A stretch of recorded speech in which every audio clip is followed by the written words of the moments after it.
just got to give an absolute standing ovation to the heirs apparent of the OPL. Welcome to the League of Legends OPL Grand Final! 4 splits, 4 titles, they cement their legacy as the OPL Kings!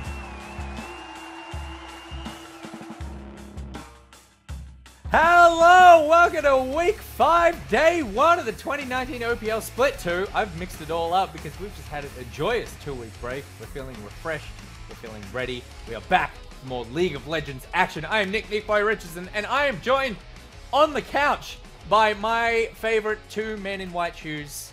It's Rusty and Bryce. Yep. How are you, gentlemen? Good, man. It's been a long time. We've had so much happen in the off season. Yeah. Off season being 1 week. Yep. I think most of us got sick, so we all got it out of the way in pretty good timing, which was good. Everyone got hammered. Did you make it through? I was fine. Unscathed. Unscathed. Yeah. Maybe it's because I went back to Canberra. Oh, did you? Yeah. Why? Well, I had some stuff I forgot all my belongings, so I had to take a bedside table back, and I brought down some pillows. I moved to Sydney. So Yeah. I needed another round trip to get all the rest of my crap. That's not really how people move. People tend to just move. Yeah. And then they're like, I had all my stuff because I had to take it all out of that one room that I was in. Take it to another room. I mean, I got actually quite ambitious with the size of my room. I brought 2 desks and a bedside table. Turns that's a out, lot. can't fit all of them. So I took back a bedside table because, I don't need to deal with that. You can just live in Canberra. What are you using 2 desks for? I have my room is like a wonky shape. So bed is in the good shaped right angle wall, and then there's this weird angular. So it's I just got a corner desk built out of 2 separate desks. Okay. Yeah. That's Lots fancy. of space. That's all right. That's a real esports house. Yeah. Welcome again. Back to League of Legends. I'm excited to be back because we have had that break, and I feel like it's time to get back into some games. Can I just say before we talk about the games as well, Nick, it's important. I'm excited because you can't ignore me anymore. Because I message you on League Chat a lot. Oh, yeah. Always online. Yeah. Always playing TFT. Yeah. Never responds. Yeah, Yeah. I know. I invited him to a game the other day, and I just got not even declined. No, just I would have ignored. liked a decline. Yeah, so I really want to apologize. I need to clear something up with Riot. How do I get those messages while I'm in game? Because I always just I must have turned it off. Messages. Can I get them popping up? No, you know what it is? I've got chat hidden. That's why. Oh, Because of the broadcast. yes. Oh, that makes so I know, much sense. because you've done it. I think I've got something from Pulse. I've got multiple people going, oh, do you want a game? And I always miss it. And I'm like, why am I missing all the... And then everyone's in game, so I just boot back in. That's why, because chat's turned off. You need an auto reply. I do. Yeah, you should just type /R is to reply to the latest message. Yep. And every 10 minutes in a game, you should just reply and be like, "Hey, I'm in game. I can't see it." Yeah. Just in case Wait somebody's for me. Yeah, totally. Because I certainly am playing a lot of TFT. It's basically 4 hours every night. It's a disease. But we'll get to the MPL. But first of all, we play League of Legends. Yes. We've got a collection of games tonight. Let's run through the schedule and see who will be playing whom. First up, we've got Mammoth versus Gravitas. Direwolves take on the Chiefs. Game number 2. Avant versus Bombers. Woo! Banger of the night, potentially. Yeah. And then rounding out the evening, Order versus Legacy. I'm not the soundboard, Bryce. Yeah, you didn't press Rusty's name. That's not Rusty's job. Rusty's job is to harass me when I'm at home playing video games. Your job is to say banger when someone pokes you. Yeah. Yeah, I mean, look, Bombers versus AV feels like the one with the most on the line for the top of the table. At least. Yeah, and we are 5 weeks in, and right now there are still 3 teams tied for first place. None of them playing each other right now, but first day of 2, it's a good opportunity to try and actually get some separation amongst the ladder, the very top of the table. And with a full week break in between as well, no one really knows what's going to happen in terms of play styles and who actually comes out in good form. Yeah, and that's the thing, right? It's a week break, so we haven't seen them play competitively. New patch, Maud and Kiana are both enabled. Yep. So this is a week where people have genuinely had more time than usual to prepare something whack if they want to go for an interesting strategy, as he gets a massive grin on his face. So We would never. you know what I mean? I don't know what to expect coming into this one. I know. Well, there is something that you can expect, and that is a lot of push-ups today because Riot have partnered with Headspace for the Headspace Push-Up Challenge.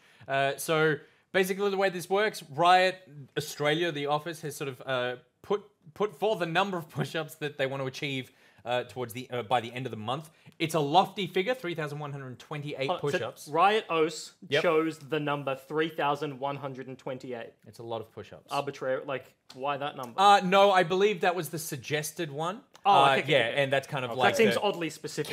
Can you do that? So that's going to be spread out throughout the month. But we thought that we need to contribute as well. That we're part of Riot OS. We need to pull our weight and lift our weight, as it were. So tonight we will be tipping to see which player each of us think will get first blood in every game. And if you get it wrong, 5 push-ups get added to the total for the casters, and then we will do them in the last seg. And just to clarify as well, 3,128 is the number of lives lost in 2017 to mental health. There you go. That is a very good reason to have that number. We don't want to be adding to that number, so we're going to be adding to our own number, which is the amount of push-ups that we'll be doing at the end of the evening. Okay. I just want to warn you, I don't even know if I can do a push-up, but I will certainly do however many I need to do. Do you have gamer wrists? Because I can't do push-ups properly. Because surely you're strong enough to like fist push-ups. I do fist push-ups. I'm actually there you go. Oh, right. Legitimately cannot do it way harder. Yeah. Is that okay? All right. Harder. Well, we're going to see how this goes. Also, we're we going have to to be. tip. Sorry? We have to tip. We do have to tip, but Okay, we're okay, also going to be getting players who are coming in for player interviews. We're going to be getting them to do it as well. Okay. Everyone gets to go. We're also going to be doing the weekend roast where we get to gripe about very petty things that have annoyed us during the week. If you have petty gripes, send them to asknickboy@gmail.com. I'd love to hear what's bugging you this week. All right, game number 1. Who are we tipping? I think Mammoth coming into this one. Yeah. Certainly looking like the favourites. They're playing Gravitas. Yeah, tied. Yeah. Just making it clear as to... Yeah, okay, well, I don't think so. We never said... Sorry, no, we never said it out loud. Look, we've had a week off. We're very broken. Yeah, but they're tied first place right now. Gravitas struggling to get some wins on the board. Rough start to the season. We're now into like the second round robin, right? Like we've got past the first one and, I don't know, week off. Could throw some punches, but definitely tipping Mammoth. Are we supposed to be tipping the What, person that gets first blood yeah, or the team? No, because Bryce is tipping a team right now. No, we're definitely tipping the player, but I was just like, was you know, just this is opening the game floor number 1. to, I'm like, just hey, talk starting the about the discussion, Jake. Please, okay. let a man talk about League of Legends. No, Come on. none of that. For once in your life. Yeah, look, I mean, Mammoth, obviously the clear favourites here, but who is the clear favourite to get first blood? Babbitt. Bryce? Babbitt? Babbitt. Baby Bib. Yeah, I reckon. I got triple. Okay. I'm going to go Destiny. Okay. Yeah, because sometimes he sneaks in there at the bottom. Maybe one too many auto attacks and steals it from the ADC. Jake? I'm going to go Pavu. Oh, okay. Ooh. That's actually... Solid Yeah, first the top OPL. Yeah. Yeah, I'm gonna double up on Destiny. Yeah. You are? Yeah. Okay. Yeah. All So, right. so hold on. If we get it wrong, Yep. You get 5 push-ups. 5 push-ups. personally, get- or are we a collective? We're a collective. We're a collective. Get added to the caster total that will be Yeah. pushed up Okay. in the last segment. So no matter what happens, like Yep. we're adding 25. Definitely. Because, I mean, it's just like, 20, I guess. This is a needle in a haystack. Yeah, like I this was is- saying to Nick, this is a 1 in 10 chance with Yeah. like no method or madness behind it. I like it. Sick. But we're doing it for a good cause. Yeah, so yeah, that's, yeah. I'm That's not what, complaining. stack up those push-ups. So, we are getting ready for game number 1. I'm excited to jump into it, so let's throw it to the desk. You've already seen them. They're your favorites. It's Jake and Pulse. What an intro. Surely it's either Jake and Richard or Pulse and Spawn. That was Rusty and Bryce. I refuse to have any consistency. All right. That's fair. I think we've also decided that like I'm just Pulse forever while I'm in this region because there's another Richard already. So That's true. yeah. I like Dick Cam. Dick Cam? Dick That's Cam's what I good. go with Yeah, all there's the a time. less appropriate version of that as well. but Yeah. Anyways, so let's get into game 1. We've got Mammoth and Gravitas coming up, and it seems like it should be pretty cut and dry, to be honest. 6-2 versus 2-6 as we get into our first game after a short break. Yeah, absolutely. However, Mammoth in the last couple of weeks have dropped a game. You know, they dropped that game against Avant Gaming, then they dropped a game against the Chiefs. And their early game hasn't been terrific. They fell behind in the early game against teams like Order, and I think their stats, even at 15 minutes, is that they're starting from a goal deficit, and then they're coming back into games. And I think they're generally doing it through strong team play, which is really nice to see. But Gravitas is certainly one of those teams that is starting to throw some weird curveballs out there. We've already mentioned the new patch. If there was going to be a Kiana or a Mordekaiser, or letting another team pick Mordekaiser and trying to cheese counterpick it. I think Gravitas is certainly that team that would try and throw some surprise punches. Yeah, important to note, on patch 9.13, after we come back, we now have Mordekaiser enabled. And everyone's talking about Mordekaiser, and it is going to be banned on blue side here by Mammoth, along with Aurelia, and Yumi and Karma coming through as well. Yeah, because, I mean, different teams obviously have different opinions on Mordekaiser, and because there hasn't been a ton of League of Legends on this patch, you can't really play Copycat all that much. So I do like just getting rid of it, but potentially is blind pickable, but then I've heard some smattering of rumors of some very cheesy counter picks, but he's playable in multiple roles. He's one of the best lane swap champions because you go to turret dive him after level 6 and he just says, okay, now it's a 1v1 no matter what the circumstances. So I certainly like New Mord. I think he has a really interesting play style in the current meta. For sure. I mean, the same thing with like when new champions or quote-unquote new champions come out, it's going to take a while for everyone to be like, I am comfortable for this pick, for us to first pick it on blue side, or at least have that option. So fair coming out from Mammoth, looking more towards consistency. Sejuani and Tamkench going to round out these bans here for these two teams, and we are looking for a first pick now. Yeah, so they're obviously trying to trap a Lux pick because you get rid of Karma, Yumi, as well as Tarm. That means Lux is the best available support. Maybe Decoy wants to play something like the Nautilus into it, but Nautilus is generally a good pick into Yumi, not a great pick into Lux.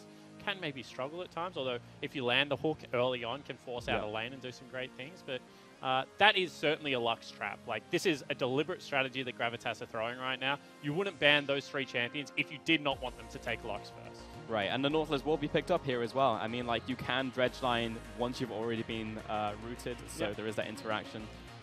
Do have to be in front of minions though, and it looks as very annoying nowadays because of that. And looking towards a Yasuo early. Okay. Yeah, really interesting. One of Harry's best champions, in my opinion. Harry, certainly the young mechanical player for Gravitas in the mid lane, was playing Yasuo last split when it was in a good spot. I think has really good synergy with Nautilus, so, you know, can potentially be played bottom lane as well. I haven't seen Raid play it, but, you know, I want to say that every player should be able to play every champion. Sure, yeah. So we'll see how it goes. And obviously, Parbu in the top lane does have that champion ocean that we like to speak of. So this is a really ambiguous pick, but Yasuo kind of gives you the ability to win any 2v2 in the game. Like, his ability to block projectiles as well as that all-in potential just makes him so dangerous once he's like on that one item mark. Yeah, excited to see and excited who will pilot the pick as well. Vladimir and Sivir coming through here for Mammoth. We have the bot lane pretty much confirmed here, and Gravitas. That is a Yasuo comp, Pulse. That is a Yasuo comp. They are indeed building on it here, Joe. Yes. Which really is interesting because now the draft is wide open because you've taken your 2 utility players. I like to call that your spine. You know, that's the benchmark of the team. They're both frontliners. And then you've just got a flex pick that can play 3 roles. You know, maybe not the best matchup into Vladimir. I actually think it kind of sucks into Vlad. So I assume wherever Vlad goes, Yasuo is not going to go. But, you know, can be played top, can be played into Civil Lux. That actually seems like a pretty good lane for Yasuo. Like, you block out all that wave clear, get the push yourself. So I actually really like Gravitas' draft here. It's looking good as we get into the next phase of bans. Silas coming through. Nothing too much to write home about that one. And Jungle Mammoth. pick now. Did you watch much of the LPL, LCK, LMS revival? I did. I watched LPL internationally again, and that was fun. Isn't it just great to be out of that every region? Single time, you know. No more broken hearts like, over here we go. This was the easy one, but and they've choked. So, yeah, unlucky, but that's LPL for you. Yeah, absolutely. And it was Griffin that were playing a lot of the Silas jungle and made it look pretty good. And I think that is one of those junglers that Gragas can struggle with just because the Cassia is such an important ultimate, and Silas definitely doesn't struggle to get in anymore. Yep. And I think, you know, just an all-round good ban if you haven't had that much practice against it in the jungle position. Yeah, get that curveball out of there. Lucian ban at that bottom lane. And Aatrox as well. Looking at the final one here towards Mammoth. And have you seen the suggested changes for Aatrox? The suggested changes, no. Yeah, they're getting rid of his revive. Suggested. I thought you would have an opinion on that. I don't really like it. I mean, I feel like that's central to his kit, right? I feel like it's central to like his theme. Yeah, well, that's what I mean, you know? And like, I think that's never happened as like a precedent in League history where you'll take away a champion's like core identity. Yeah. Like through every single That's like me saying, you know what? Allow a little bit too strong right now. Let's take away the tentacles. No more tentacles. Yeah. The rest of her kit, unchanged. Gets to stay. Yeah, but just no more tentacles at all. Gangplank, I don't like his barrels. Yeah, unless you could thematically do something else where like he gets like a big HP bump, something like that, but I don't know. Personally, I don't like it. They need to put his self-healing through the roof. if that's what he does. Like, he needs to really be like Dr. Mundo style unkillable with ult running, if like that's the change. I mean, the funny thing is, like, his lore was about basically manipulating armies into fighting each other to create war. He was essentially like the avatar of war, right? And I feel like his kit kind of half does that. So if they indexed more on that idea and forcing people to fight, I would like that. If you ult in a minion wave, not only do you terrify your minions, you like subvert their minions. Their minions just start beating on the champion. That would be sick, That actually. would be sick. That would be super sick. There you go. There's your suggested change. We've just fleshed it out Just in the hire OPL. Pulse and I will be able to get you all the champion design. But how you balance that, I don't know. But you know what? We should. It's thematically appropriate, fits with the lore, ship it. We've had some picks in the meantime. Zaya's coming through here from Gravitas, and it's going to be a Jarvan Nico from Mammoth. So that is a very heavy AP comp coming out of Mammoth, with the exception of Siva. So this game's going to be on King to have a really good carry performance. I expect that's going to be a top Nico, mid Vladimir. Vladimir is one of Triple's best champions. And it looks like it's going to be a top lane Yasuo. It looks like, with that final Corki lock-in, Zaya picked up, expecting Zaya to go bot lane, then Corki into mid lane. But you theoretically could just run Corki top if you wanted to. We'll see. We've seen the rise of Klepto Corki, which is a really annoying pick to have to deal with, because he's scaling is just like infinite. He's one of those champions that he's good at like Sheen, and he's good at Trinity Force, and he's great at like IE into like rest of Power Spy. And because of the mixed damage, like just really the sky is the limit with that champion. A little bit uninteractive and boring. We got until 20 seconds for the swap to come through. Yeah, 3 more seconds to go. And it should be top lane. Okay. Okay. Yeah, I mean, I'm actually kind of surprised that it took this long for people to think about Klepto Corki, to be honest. You know? Like, you think about the two the two ideas, and you're just like, well, Corki wants items, and if he wants to hit those spikes, why not just put him into an interactive lane like that? And his training pattern is literally Gatling gun, auto, rocket, auto, rocket, auto, rocket, It's not changed since season 1. It's like, it's a very basic playstyle. And I'm really curious that Parvu's playing it up in the top lane, because he's kind of got all the tools that a top lane mage needs, in my opinion. He's got, very good component shops, which 80 carries normally struggle with, but, you've got the Sheen purchase relatively cheap. You've got Boots 2 Spike relatively cheap. He's got the gap close to get out and the increased mobility of something like the package. So this makes a lot of sense to me. And Nico's certainly a lane bully, so you want to be able to run something into Nico that doesn't necessarily suffer from the impacts of being bullied like those melee champions or tanks. And I think that Corki could fit the mold. I like the meta breaking here that Gravitas have gone for. Yeah, I mean, it just seems safe, very similar to like just a Kennen top lane. But joining us for our coach interview, it's going to be Juves. Welcome back to the desk, Juves. Yeah, thanks for having me, guys. It's always good being back. Wish I could say the same. No, so talk to us about the draft. Obviously, a couple of curveballs here. Yeah, so I'm not going to go into the detail of leaks, but we definitely learnt the Corki during the Rift Rivals break from some other people running it. Yep. And it seems like it's quite not seems like because we've ran on it. It is good into Nico. Like you kind of nailed it on the head. As you just stole words because we had a ping on our ear to move left, and we did the classic caster thing where you just say words that don't mean anything. I'm amateur. But then you just keep saying it, and then you move into your actual point. Is this good enough, producers? I'm very amateur, but I have been here before, so I managed to... No, it's good, man. Yeah. I mean, you immediately jump to the caster pause. So as I was saying, with the Corki into the Nico, it's kind of like I guess a free lane, and Corki likes free lanes. Yep. So then, like, if you can get to your Triforce and then some, it's kind of Corki's always going to be Corki, and it's like it's nothing too different to what Nico's going to offer. Obviously, Nico has heaps of CC, but literally falls off a cliff at 3 items. Yep. So and Corki actually does the opposite at 3 items. So it comes down to like team fights and skirmies, and we've obviously built for that. So absolutely, and we were kind of talking about your draft, very ambiguous at the start. Just the 2 CC bots that I know that you're a big fan of, and Yasuo that can kind of be played everywhere at the moment. How are you finding drafting on the current patch? Is it good fun? I think drafting, because like when I played 2018-17, drafting was very linear. It's like, tank in top lane, either tank jungle, and then like you had your 2 big damage dealers in mid and bot, and it's like there wasn't too much like leniency. You couldn't play a lot of stuff. It was like you really have to play this or you're in big trouble kind of thing. And now the meta is like it's kind of, I say easy because you can literally play anything anywhere. Sometimes you don't even have ADCs, like as we've seen, and it doesn't matter. Historically, like you've always needed an ADC. Same with like jungle. You play mid lane champs jungle now, and it's like it's kind of like a meta where there's so much freedom, and it's no one ever really knows what's going to work or not work. Because like if we win with Corki top into Nico today, people are going to be like, okay, maybe you don't actually need to play top laners top. Maybe you can play mid laners. And I don't think we've ever really had that. No, it's certainly a very free meta. Want to ask you about the season so far. Yeah. So obviously a little bit of heartbreak at the end of the last split. Coming into this season, I'm sure there was some hopes that there would have been a resurgence. Yep. Currently 2-6. Yep. How was the week off for the team? What are you guys currently? What are you working through? He had to throw the last split, I know, last one in there, just Context cheeky. Just trying to give Yeah. context to the fans to at the home. audience here. No, yeah, like, well, I think every team that I've been a part of at the very least, again, I'm not a player right at the moment, I mean, anymore, not at the moment, we've benefited and done really well in Rift Rivals breaks. I think it comes down to the processes and structure you have in place to how well you do in those breaks. So I think, like, obviously, fingers crossed, scrims have gone well for us this week. We've really worked on nailing our early game, and by the looks of it, from the scrims, it's been going quite well.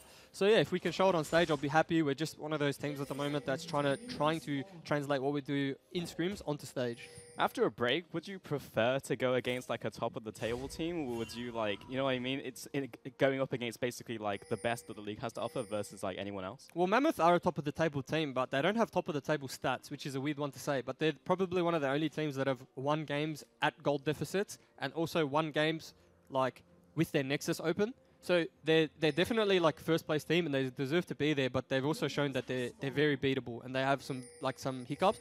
So they've had some hiccups. So I guess it's kind of a good game for us to open up with because there's no pressure on us because everyone expects us to lose and we're the unknown quantity, not them. They're first. That we know that. Everyone knows that. Well, what are we though? Sometimes we play well, sometimes we don't play so well. So it's kind of way more pressure on them this game, and I think like this plays into our favor.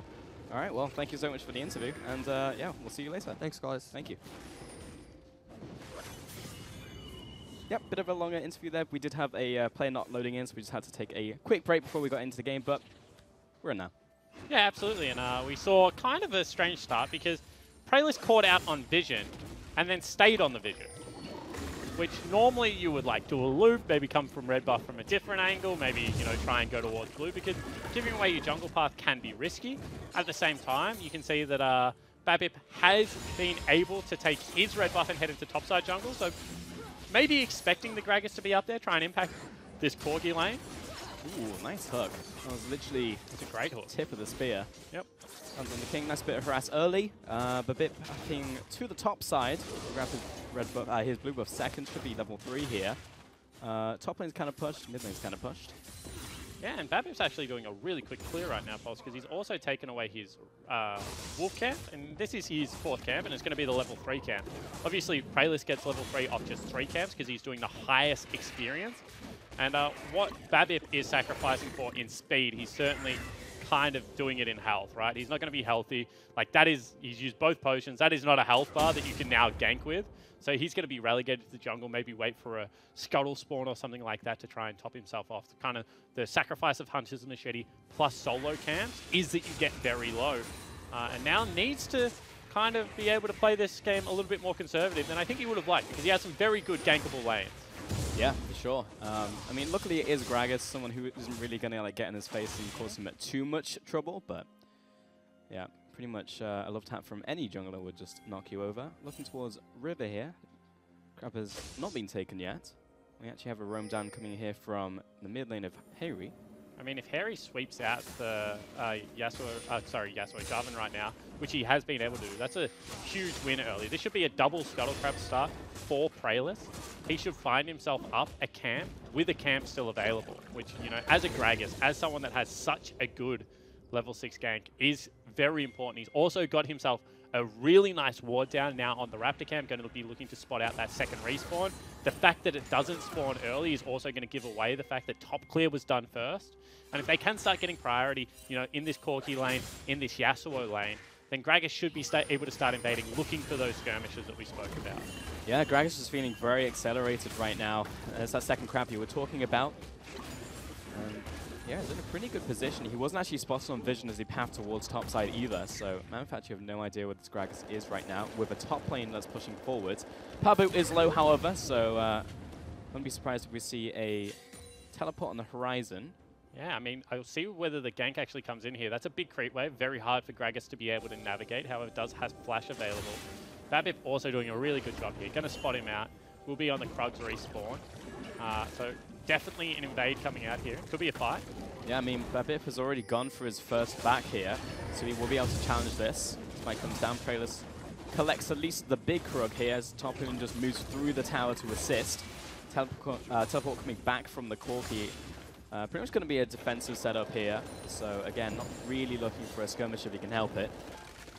Yeah, and really interesting shot coming through from Pabu because obviously had himself, not going to be able to stop either. Yeah. Had himself the Corrupting Potion start, but he is down 10 CS. Now that wave is pushing against him. See whether this is going to be the case of early Hexdrinker or early Mercs. Because Merc trades kind of fell off a little bit. Babip's caught out. Getting caught by Hayri. Prayless also following after with Predator, with Flash. Flash over the wall. Yeah, this is an easy follow hit onto Babip. Follow through. First blood locked against the wall. Too easy, really. Yeah, it certainly was. And now Prayless going to be able to help him get that wave in as well. That is already first shot done for Harry. Has brought himself back with the boots. Going up against GP10 item on the Vladimir. One of the better starts for Vladimir. Still looking for some more.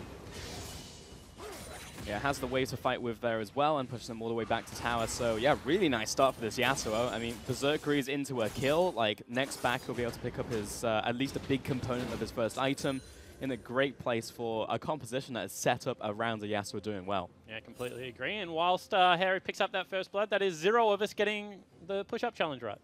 So there's going to be 25 push-ups added to the total. I mean, I wouldn't have guessed it would be Yasuo mid lane to pick up first blood. Certainly not on that Even kind if of... I saw the comps. Yeah, gank. Not even gank, like really poor invade coming through, to be like brutally honest. Yeah. And that's what happens when you get tracked as an early game jungler. You think that you have to make a play, you have to be able to recover some of that deficit. You can see, you know, he's down 2 camps at the moment. Had that camp stolen away in front of him. He's like, you know, that should have been my Krog camp. The top laner was back. Now this should be my Raptor camp. Oh my god, like, even against priority, the Yasuo's like, burnt my flash, has ignited me, I'm falling down. And this is where pressure really starts to stack up if you're someone like a Jarvan, because you are an electrocute Jarvan. This is an early game jungler that needs to have some impact and just hasn't been able to do that yet if you're Babip. Yeah, really rough.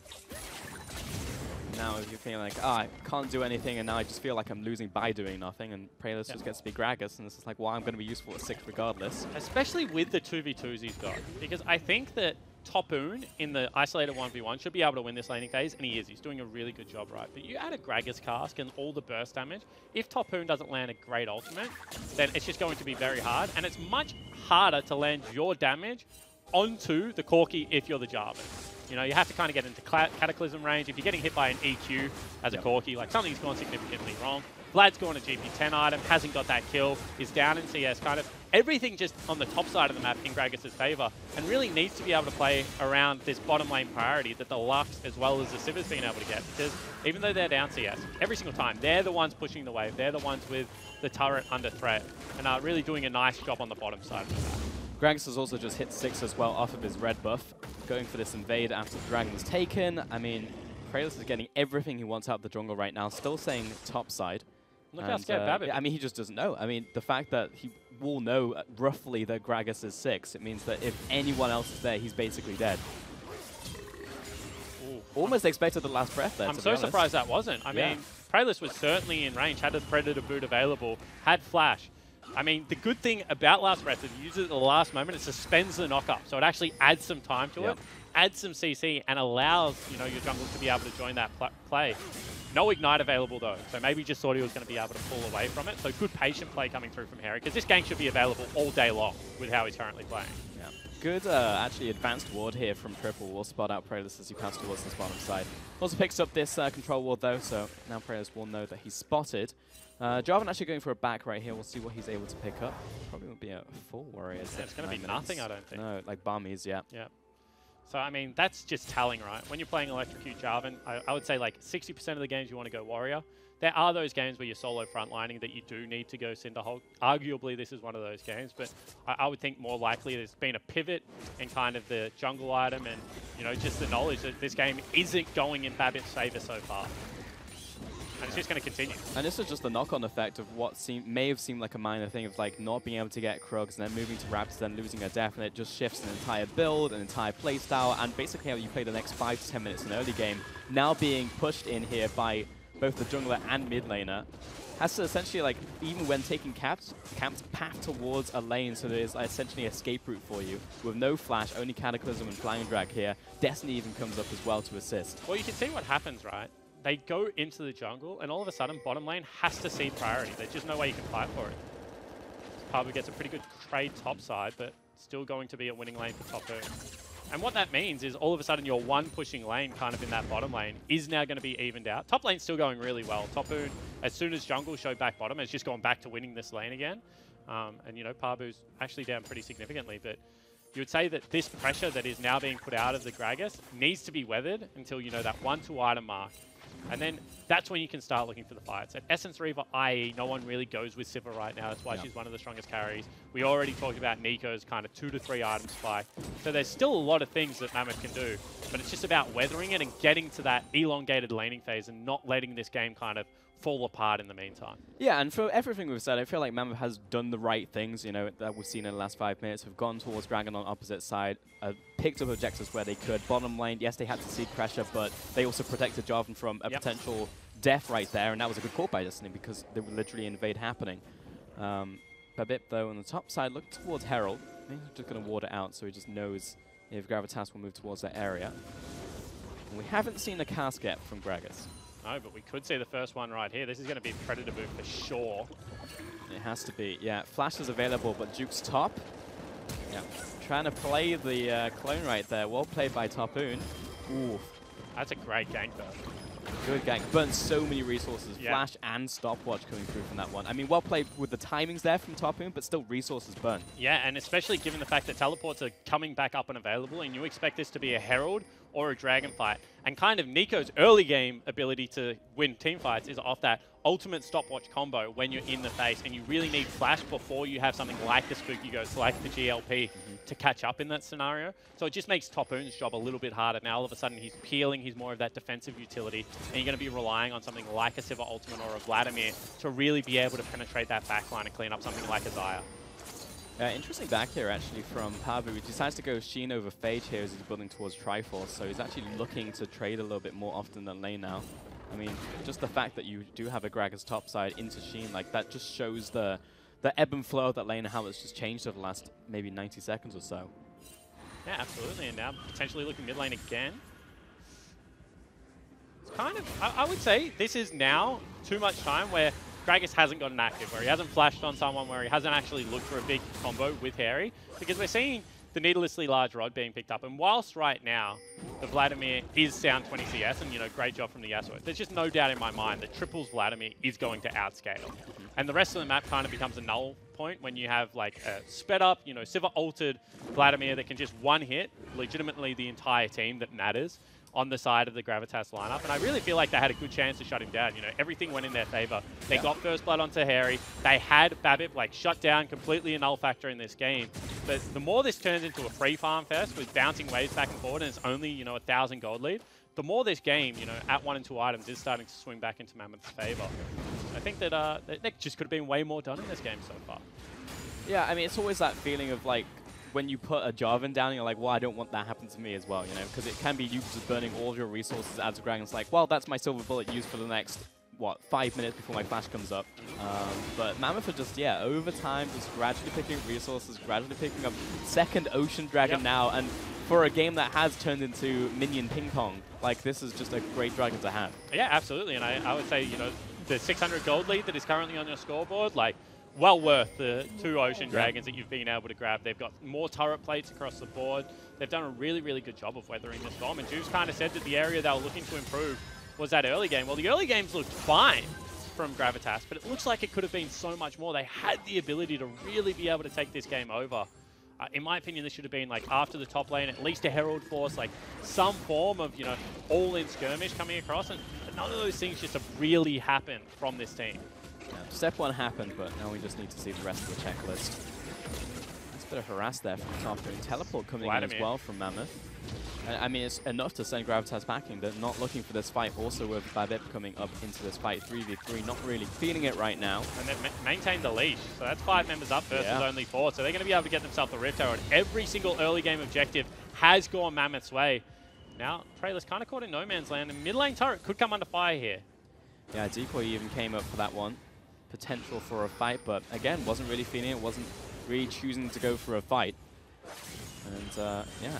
That's now a Herald in what was essentially a losing game here for Mammoth, and Tempo's gotten back over to that side. And you know, if you just looked at that game and just looked at this game right here as like a snapshot, you'd say, oh, Mammoth in a pretty good spot, to be honest. Absolutely, especially given their scaling. You know, I was just waiting for that button to be pulled, like the fact that they had the ability to blow this game open. But you know, you got yourself a Sivir.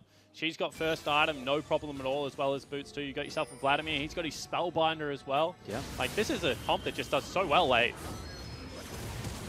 For it, flash away. And again, almost a situation I feel like you could have last breath from that range, and Gragas was in range to follow up with a cast, but...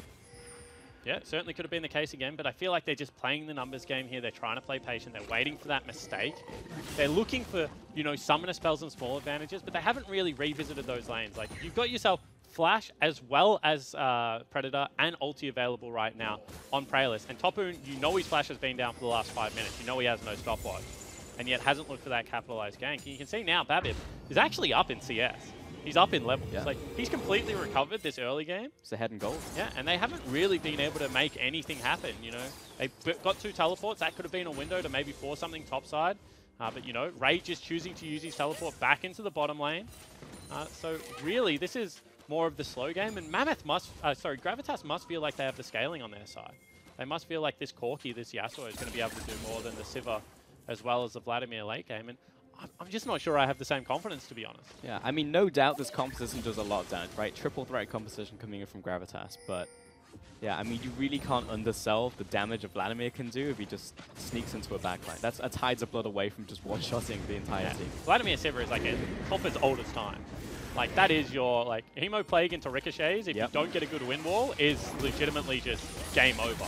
They picked themselves up the first turret as well, and this is kind of what Mammoth has become. Like, as you said, not statistically the most impressive team, not the most flashy, but they've got really solid teamwork. They don't panic under pressure anymore, and they're just doing a really, really nice job of securing this advantage. Yeah, it's a team that has just shown a lot of tenacity. 2v2 here.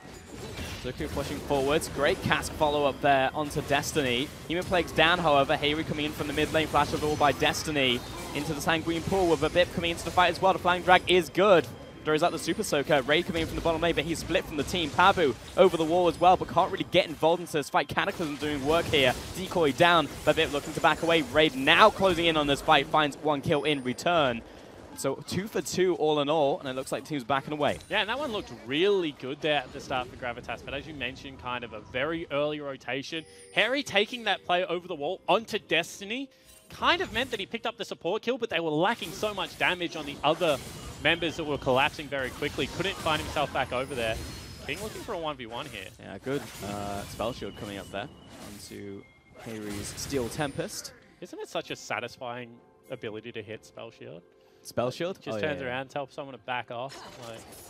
Yeah, and it's also, it just feels good as an ability. It's like, I think it's one of the few abilities in the game that's still very, very like torn down and simple that feels good.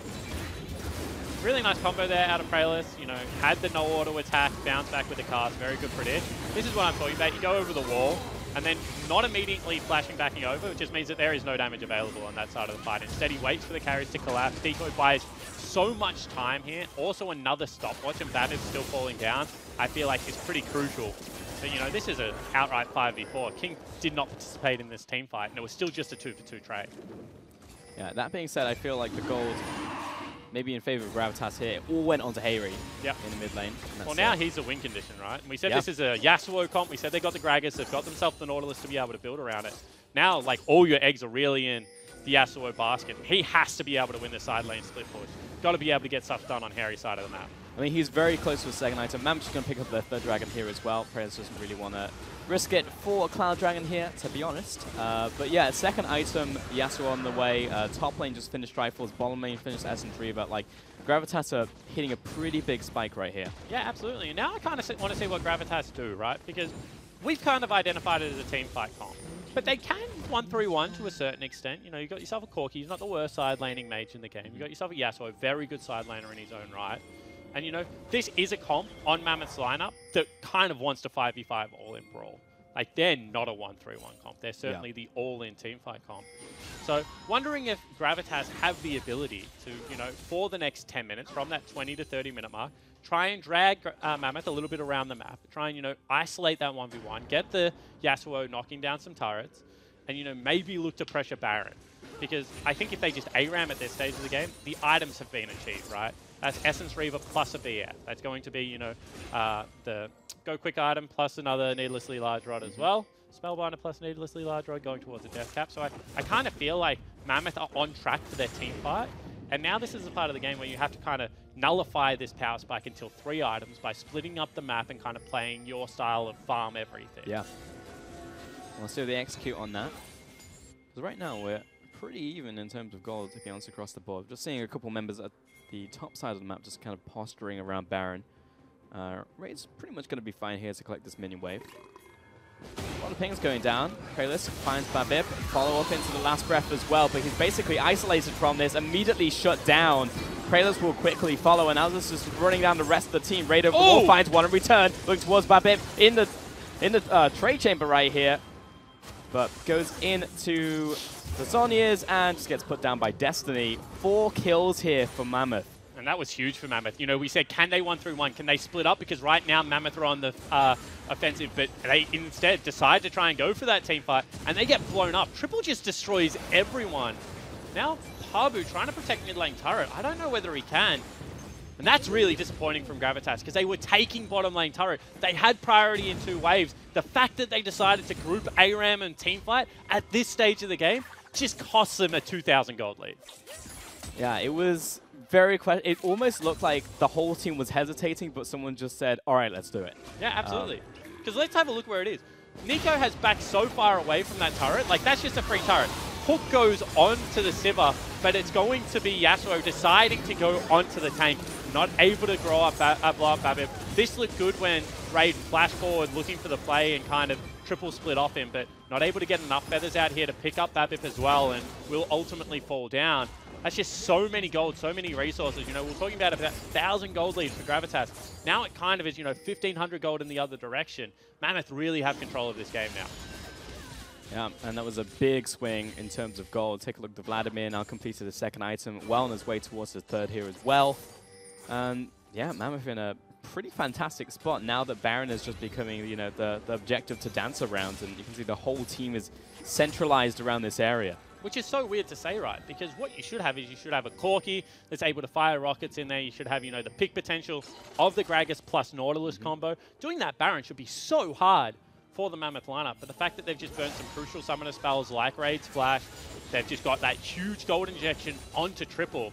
Now, all of a sudden, if you lock someone down, Triple is going to win the team fight for you. He has arrived at that late-game Vladimir status, and I feel like I say this all the time about Triple, but he's one of the few Vladimirs that is just always assured of getting his item.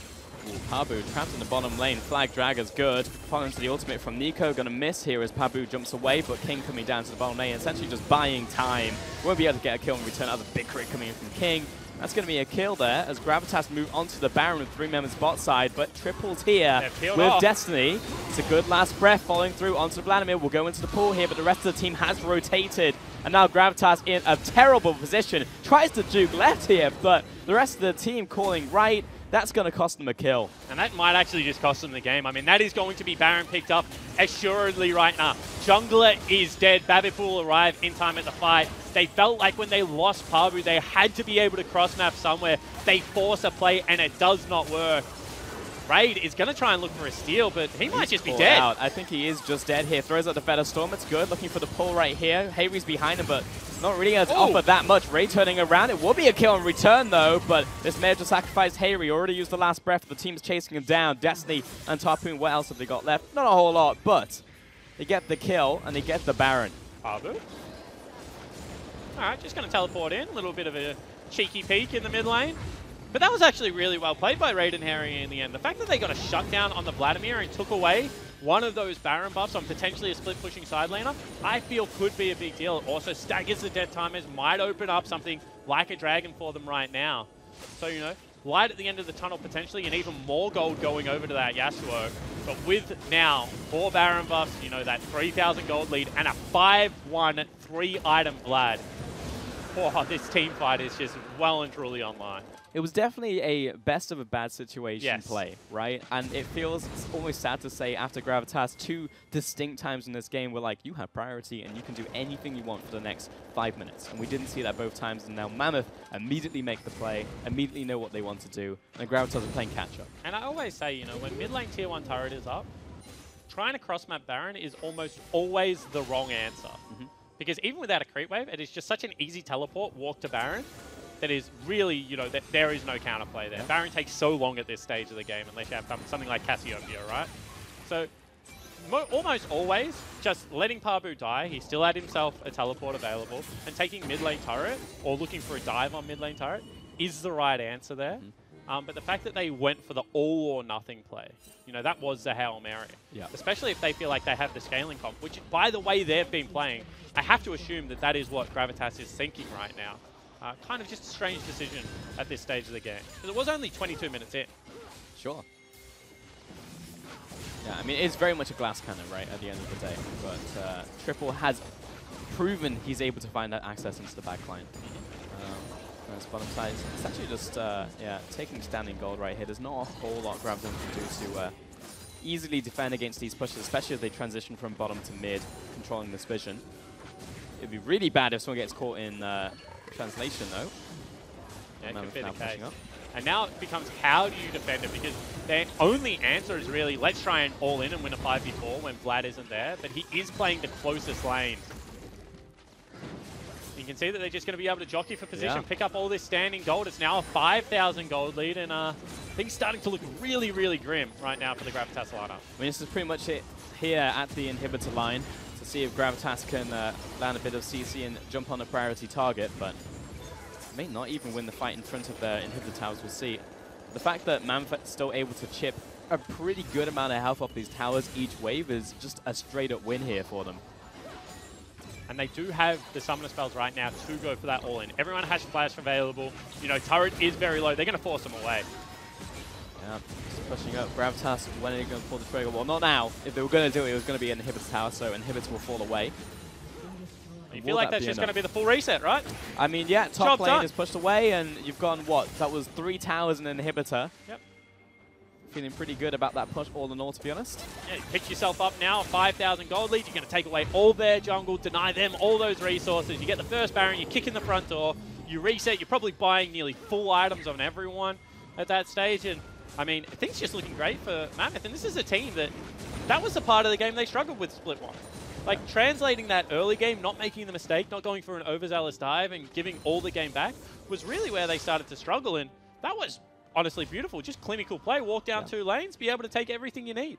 And I would argue that is, from what I've seen this split, the MO of Mammoth, to be honest, is, just slow early game, transition to mid, just win those team fights, make the correct plays. And it's very textbook, you know, when I watch Mammoth. Well, this is the thing, right? I always talk about O's. And I'm like, in my whole experience, only 2 teams have ever been able to buck the trend of those. Sin Gaming, when they used to play heavily around Flares and Dokla, they were a topside focused team, and they were really explosive and quick.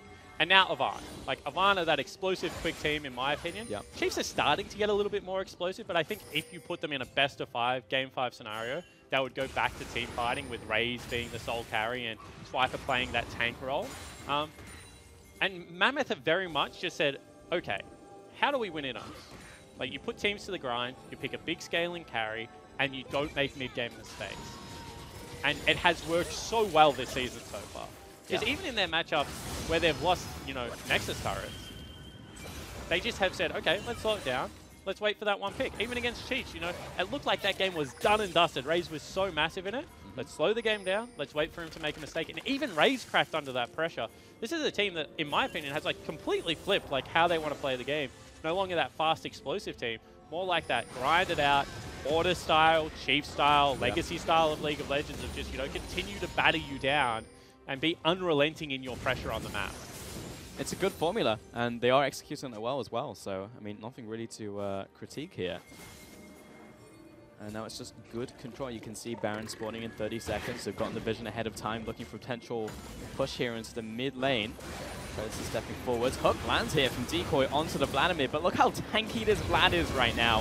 2,500 HP, but that has a lot of CC to follow. Well played here by Gravitas. Prayless, nice timing on the Zhonya's. Followed through by Decoy. Again, a great hook onto Topoon this time, but the damage is being returned here. Mammoth falling through now onto Pabu. 1 versus 4. Gonna be shut down. 4 kills for 2 all in all. And King just did so much damage. You know, we said it's a double threat comp. They get triple. He pretty much does no damage at the start of that. However, King just stands and delivers kill streak flash over the wall. That's going to be Destiny picking up the kill, and that should just be game.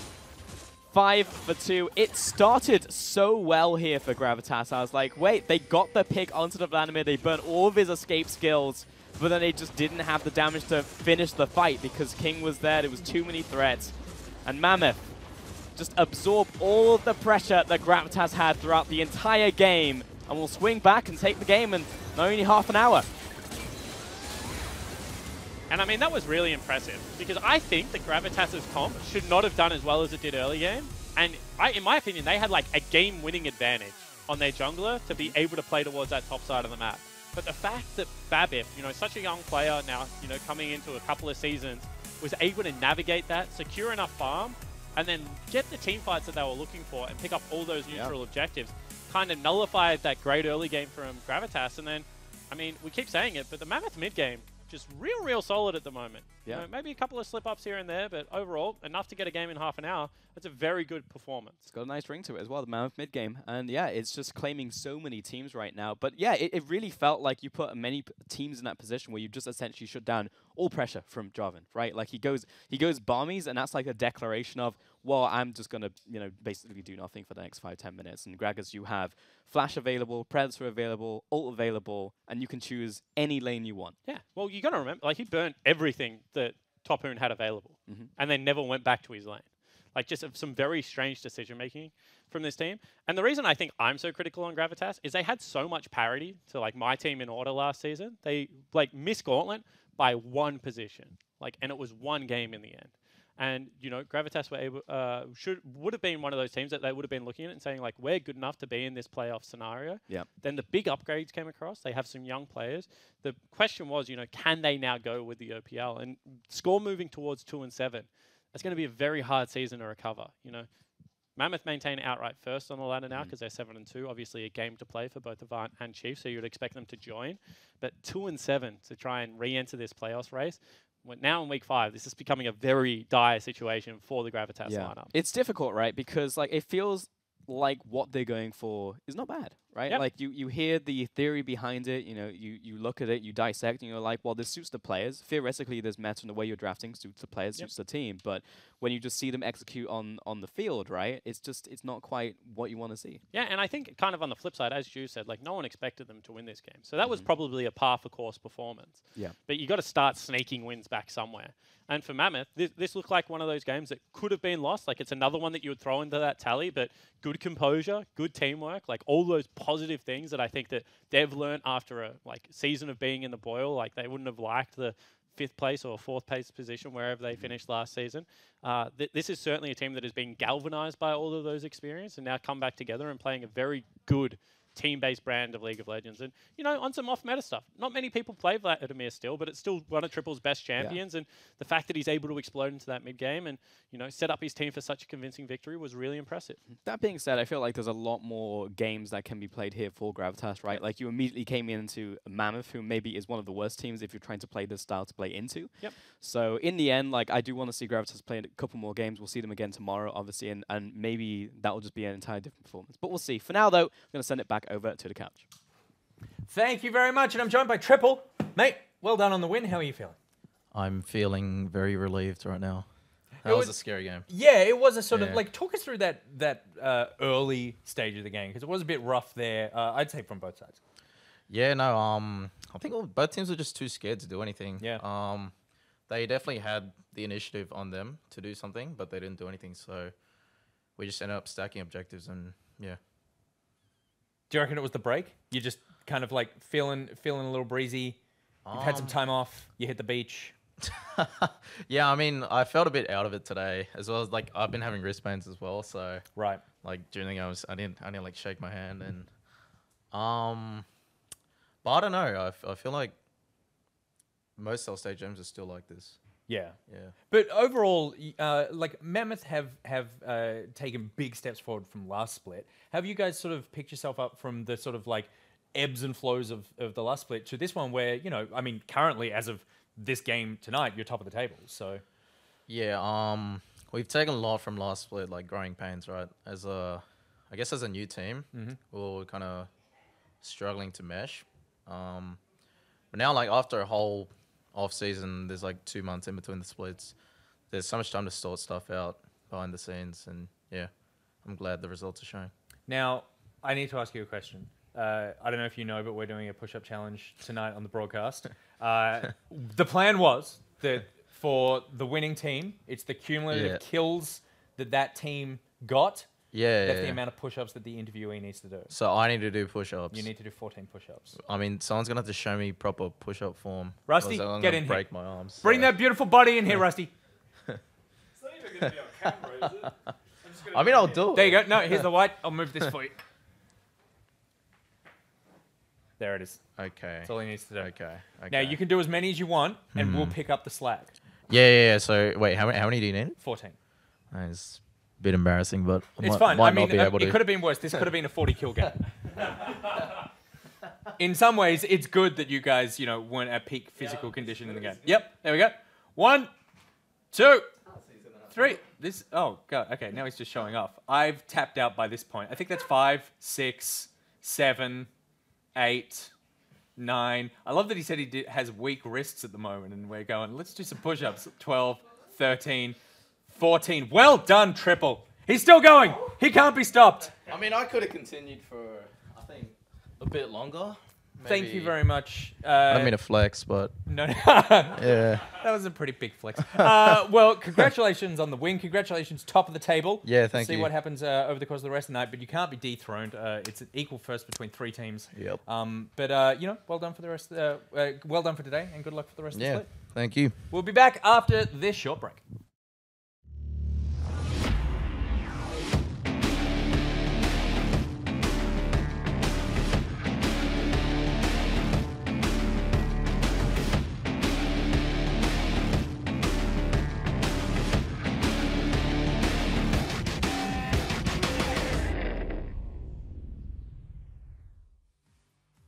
Here.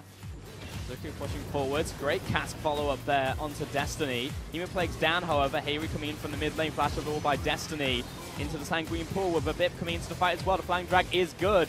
Throws out the Super Soaker. Raid coming in from the bottom lane, but he's split from the team. Pabu over the wall as well, but can't really get involved into this fight. Cataclysm doing work here. Decoy down, but Bip looking to back away. Raid now closing in on this fight. Finds 1 kill in return. A lot of pings going down. Kralis finds Babib. Follow up into the last breath as well, but he's basically isolated from this, immediately shut down. Kralis will quickly follow, and as this is running down the rest of the team, Raid over the wall finds 1 in return. Looks towards Babib in the trade chamber right here, but goes into the Zonyas and just gets put down by Destiny. This is stepping forwards. Hook lands here from Decoy onto the Vladimir, but look how tanky this Vlad is right now. 2,500 HP, but has a lot of CC to follow. Well played here by Gravitas. Prayless, nice timing on the Zonyas. Followed through by Decoy. Again, a great hook onto Topoon this time, but the damage is being returned here. Mammoth flowing through now onto Pabu. 1 versus 4. Gonna be shut down. 4 kills for 2 all in all. Wait, they got the pick onto the Vladimir. They burned all of his escape skills, but then they just didn't have the damage to finish the fight because King was there. There was too many threats. And Mammoth just absorbed all of the pressure that Gravitas had throughout the entire game and will swing back and take the game in only half an hour. And I mean, that was really impressive because I think that Gravitas' comp should not. At Macca's, our burgers are now hotter, juicier and tastier, with onions added at the grill for more flavour, perfectly melted cheese and softer buns. They're the best Macca's burgers ever. welcome back. Triple absolutely smashed that. He did. Well done, Triple.